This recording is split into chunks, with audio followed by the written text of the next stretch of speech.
Hello everyone. Today we talk about how to fix the app of Film Aura.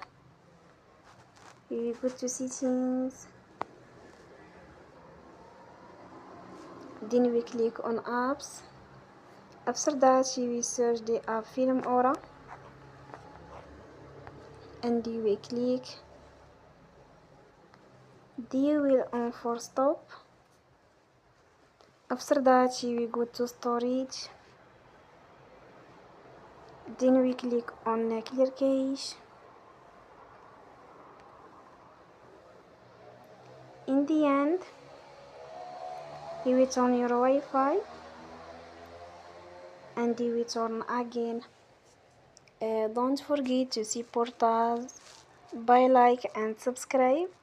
See you next time and thank you for watching.